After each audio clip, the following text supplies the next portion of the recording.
The Fremantle Dockers have made history and booking their first grand final berth. Last night's convincing win over Sydney sparked wild celebrations. Silvana Sukoski joins us live from Fremantle, and Silvana, fans are ecstatic. Yes, Hermione, Dockers supporters are still kicking on with celebrations here in Fremantle. The fans and the players have been waiting for this moment for almost 2 decades, a chance to claim a premiership. Now, next week they'll play their first ever grand final. Last night's game was truly an incredible history-making match, and it was evident by the crowd's reactions at the final siren. The Purple Army is ready to take over. Fremantle will play Hawthorn in the grand final. The purple passion soars.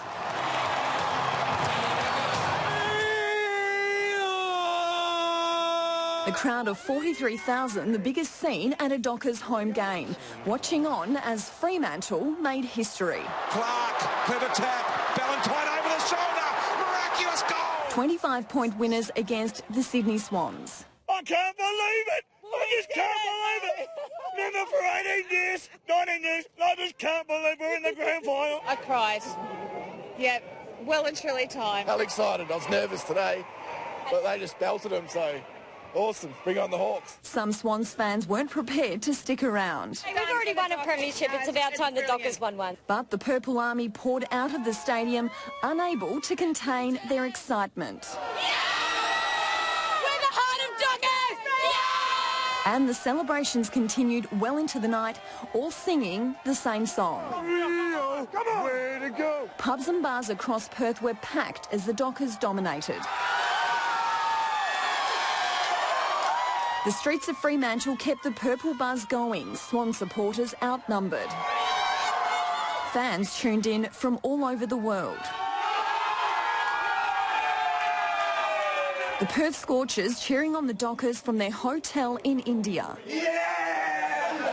And today the finals frenzy continued as fans enjoyed a celebratory breakfast in Fremantle. It's been a long time and a lot of heartache, and it's just an amazing feeling. Even the Dogs on the Valentine bandwagon, #1. The Purple Army is confident this is the club's time to shine. That's what we're going to have next week. Just pray. Hope they win, really hope they win. They have to win.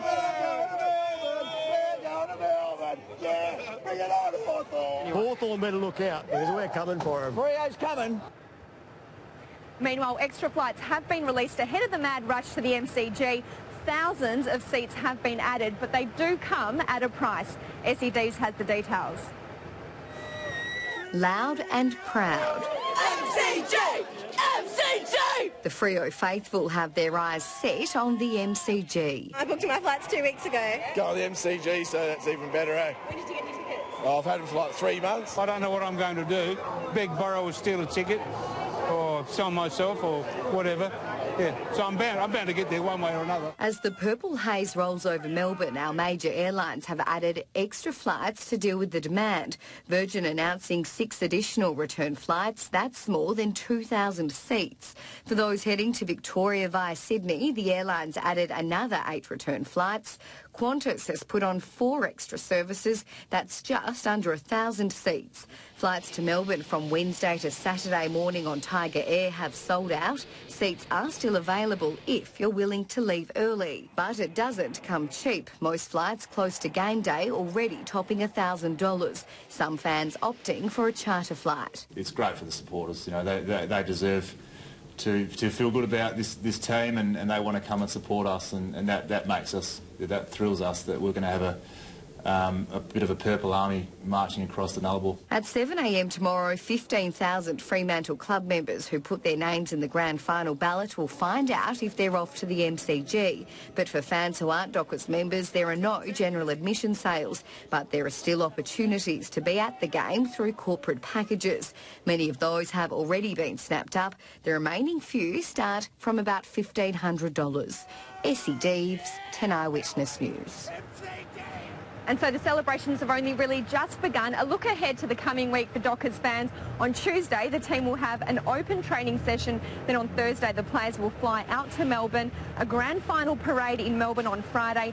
Saturday is the much anticipated big day, the grand final.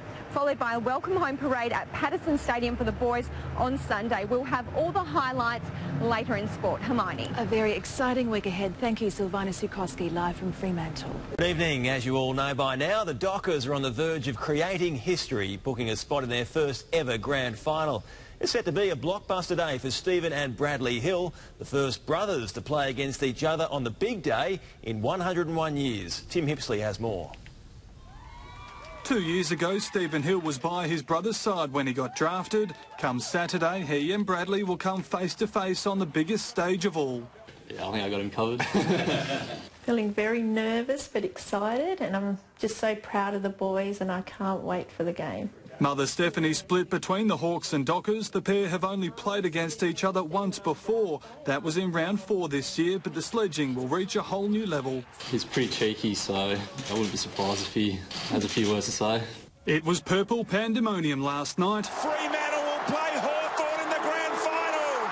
Siren sounds. A history-making performance that slingshots the Dockers into their first ever grand final.